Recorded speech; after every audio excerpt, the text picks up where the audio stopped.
Se você fosse um menino de 13 anos na internet sem supervisão dos pais, possivelmente você seria um menino misógino. Olá, seja muito bem-vindo ao vídeo de hoje. Eu sou a Fran e hoje a gente vai falar sobre como a misoginia na internet afeta os meninos. Vamos falar sobre essas questões. Vou ler aqui uma matéria do content.você do Instagram. A timeline que é entregue para meninos. Fizemos um teste. Simular uma conta do menino de 16 anos no TikTok. Na parte da seleção de assuntos de interesse, filtramos por humor, lifestyle, vida fitness, esportes, conteúdo motivacional. Bem conteúdo masculinista, né? Mas que é geralmente o que os meninos são ensinados a gostar. Mas em menos de 10 minutos scrollando a timeline, que se chama For You, né, no TikTok, e sem seguir nenhuma conta, conteúdos ofensivos com piadas de feminicídio e ódio de gênero foram entregues. Um pouco depois, o motivacional virou conteúdo policial com apelo à violência. Por que isso acontece, né? Os conteúdos de misoginia na internet são organizados como um funil, atraindo jovens, especialmente meninos, para um ciclo de narrativas sobre mulheres que se retroalimentam. A gente já falou aqui anteriormente, camaradas, sobre misoginia na internet. Eu li um artigo e até dei no final um relato de experiência pessoal sobre como é fazer vídeo pra internet sendo mulher, né? Ainda mais falando sobre mulher, falando sobre masculinismo. E, enfim, confira no card que tá aqui em cima e bebam água. No topo desse funil, os conteúdos, eles são mascarados como memes, trends virais de linguagem fun, fan. Essas camuflagens permitem que esse conteúdo se misture com outros vídeos de humor, ganhando alto alcance e atraindo uma audiência jovem, sem levantar suspeitas imediatas das plataformas. No entanto, conforme os jovens consomem esses vídeos, o conteúdo se torna gradualmente mais explícito e prejudicial. Ai, gente, eu não consigo nem prever assim um futuro possível onde isso não se torne um problema muito maior do que ele já é. A misoginia não foi inventada agora, sabe? O ódio contra a mulher não é uma coisa de agora. Mas parece que ele é propagado com muito mais intensidade, sabe? Muito mais intensidade e muito mais violência. Tanto que esse post, ele é inspirado na série Adolescência da Netflix. Confesso que eu não assisti ainda. E porque eu não tenho dinheiro pra pagar Netflix. Mas, se você assistiu, você sabe o que eu tô falando. Eu vi um review na internet sobre essa série e tem uma youtuber que eu gosto muito, que é a Ana Parker, Caroline Parker, desculpe. Ela fala sobre cinema e de uma perspectiva de gênero. Ela é sensacional, o trabalho dela é incrível. E eu até me mencionei um pouco no vídeo, assistam, se você não se importa com spoilers, como eu é pobrinho, não se importa com spoiler, né? Ela fala muito sobre a série e a série realmente parece ser incrível. Ela traz essa perspectiva sobre como a internet ela leva os meninos ainda mais pra misoginia. E enfim, gente, assistam o vídeo dela, assistam a série se você tem dinheiro. Parece ser uma série muito importante. A gente sempre fala sobre masculinismo aqui, né? Masculinismos, sobre essas questões, sobre o homem ser um companheiro de luta pelo fim, né, da violência de gênero. Enfim, camaradas, vamos continuar aqui. Por que o algoritmo entrega tanto? Conteúdos polarizadores e chocantes tendem a gerar mais interações, como comentários, compartilhamentos e curtidas, o que sinaliza para o algoritmo que esses vídeos são interessantes e relevantes. Dessa forma, o algoritmo continua a recomendar conteúdos semelhantes, criando uma espiral de reforço que aprofunda o engajamento com esse tipo de material. E é aquilo que eles falaram de antes, né, gente? É uma coisa inofensiva, que parece inofensiva, uma brincadeirinha, um memezinho, que no final das contas acaba levando mais ainda esses meninos fragilizados, com autoestima baixa, mais ainda pro lado de ser um masculinista, sabe? Olha o Stalinho aqui atrás, gente. Stalin! Stalin! Ele tá muito dormindo ali. E por que atrai tanto, né, gente? A linguagem utilizada nesses conteúdos é especialmente eficaz em atrair meninos por diversos motivos.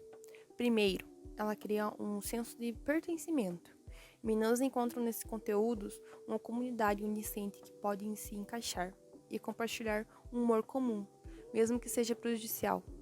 Além disso, a linguagem simplifica questões complexas, apresentando narrativas fáceis de entender, como a ideia de que homem tem mais direito do que mulher.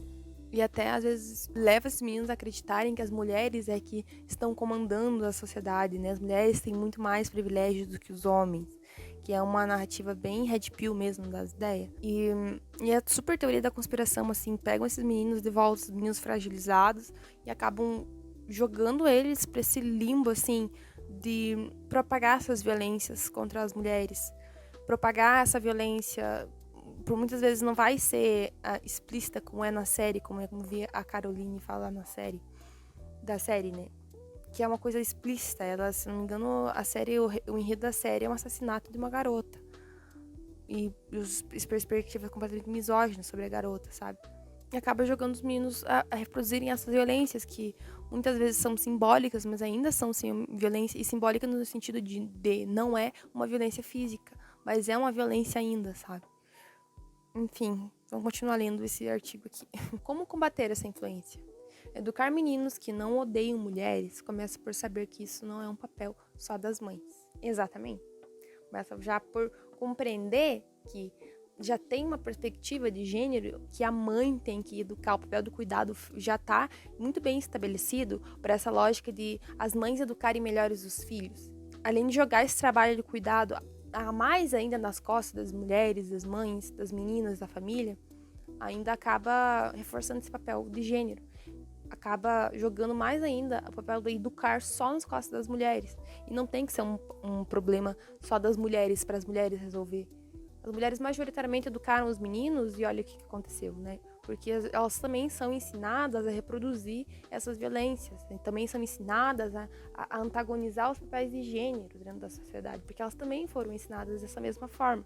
Além desse problema, né, social que a mãe vai acabar muitas vezes fazendo o filho reproduzindo contra o filho muitas vezes, também é uma coisa que tem que ser problema de toda a sociedade, porque o feminicídio é algo que é um problema de toda a sociedade, a misoginia é um problema de toda a sociedade, a violência contra a mulher é um problema de toda a sociedade.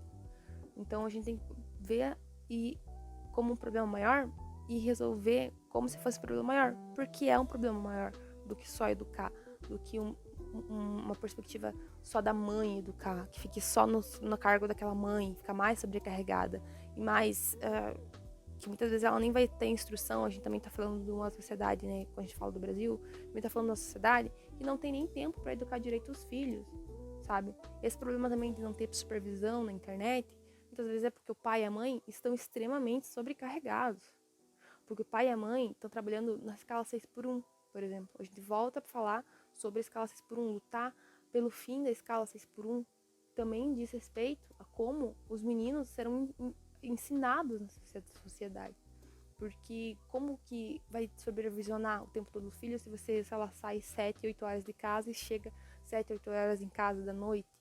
Então o tempo que você tem só para refazer o seu papel de reprodução da vida dentro do lar para as mães, né? Os pais também extremamente sobrecarregados, não tanto quanto as mulheres, né? Mas ainda assim, extremamente sobrecarregados. A gente tá falando sobre uma perspectiva de trabalho também aqui. A gente tá falando sobre muitas perspectivas e essa resposta é uma resposta complexa, não é uma resposta simples de jogar nas costas das mulheres ou jogar na culpa nas mulheres. As coisas não são fáceis assim de resolver e as coisas não são simples assim nas respostas delas também. Falar sobre a nova perspectiva de trabalho diz respeito diretamente sobre a misoginia, diz respeito diretamente sobre o direito das mulheres também. Enfim, camaradas, vamos continuar a ler isso daqui. Os homens do convívio dessa criança, os demais parentes e as escolas, até discussões sobre regulamentação das redes sociais entram em jogo. E também, né, pessoal, a questão do trabalho que eu acabei de falar aqui. Tem que entrar em jogo a questão do trabalho, a questão da escala 6x1. Tem muita coisa que a gente pode falar sobre esse tipo de coisa. E essa tem que ser uma das principais delas. A maneira do trabalho, como o trabalho está dentro da sociedade. E quando eu estou falando do trabalho, eu também quero trazer uma perspectiva aqui, que é a maneira com que os papéis da sociedade, eles já estão estabelecidos, eles estão extremamente polarizados, não só nessa questão de a mãe ter que educar melhor o filho, mas até os mesmos papéis que a gente tem que desempenhar de gênero dentro da sociedade. Outro ponto que precisamos considerar é que as discussões sobre masculinidade precisam começar ainda na adolescência, uma vez que esse é o primeiro momento de uma ruptura entre a infância e o resto da vida. Esse post é muito bem escrito, gente. Parabéns para quem escreveu esse post, para vocês que escreveram esse post, muito bom. Como monitorar o consumo de mídia dos jovens sem invadir a privacidade? Esse é um ponto interessante, viu, gente? Esse é um ponto muito interessante, na verdade. A chave está no equilíbrio entre supervisão e respeito à privacidade. Ferramentas de controle paternal podem ser úteis. Desculpa, gente, parental. Eu li errado. Conversar sobre questões que rondam o universo masculino desde muito cedo. Insegurança, sexo, sexualidade, acesso à pornografia. E estabelecer limites claros para incentivar um uso saudável de tecnologia são os passos importantes. E isso demanda o quê, minha gente? Vamos voltar para a perspectiva do trabalho aqui. Isso demanda tempo. Tempo que é um trabalho de reprodução da vida, que não é visto como um trabalho, e que mesmo que desempenhado pelos dois, vão precisar de tempo. Lutar pelo fim da escala 6x1 ajuda também na construção de uma sociedade menos misógina. Ajuda na construção, na educação dos pais em relação ao filho, ao acesso à internet, regulamentar as mídias e falar sobre isso abertamente na escola e tudo mais, é muito importante. Mas é importante também que a gente dê uma oportunidade material para que os pais façam isso. Não só responsabilizá-los, mas dar uma perspectiva material de como que eles podem fazer, facilitar a vida deles nesse sentido. A chave está no equilíbrio entre supervisão e respeito à privacidade. Ferramentas de controle... peraí que eu tô lendo... vamos... Terminou. Enfim, camaradas, eu adoro falar sobre esse tema aqui. Tem muitos homens que me acompanham e eu fico muito feliz. E eu acho que masculinidade é uma coisa que a gente tem que tratar, a gente tem que questionar, a gente tem que falar sobre elas. Falei sobre a escala 6x1, sobre o trabalho aqui, eu espero ter contribuído um pouco para esse debate também. Há como lutar nesse sistema para que os meninos, pelo menos, cresçam um pouco sem tanta violência contra eles e sem ensinar eles a reproduzir essa violência contra as mulheres. E a série Adolescência na Netflix, eu acho que fala muito bem disso. Assista um vídeo da Caroline Parker que fala sobre essa perspectiva. O vídeo dela é maravilhoso, ela é uma comunicadora incrível, eu adoro ela. Ela fala sobre, de novo, né, sobre cinema e sobre uma perspectiva de gênero. Então, é isso, camaradas. Obrigado por ter assistido até aqui. Obrigado você que me apoia, no Apoia-se, que manda um Live Pix. Obrigado você que tá aqui, que deixa seu like. É muito importante e deixa meu trabalho continuar existindo aqui na internet, tá bom? Obrigado, camaradas. É isso, camaradas. Organize-se, classe trabalhadora. A gente não tem nada a perder na Revolução Socialista, a não ser os nossos grilhões. Até a próxima, camaradas.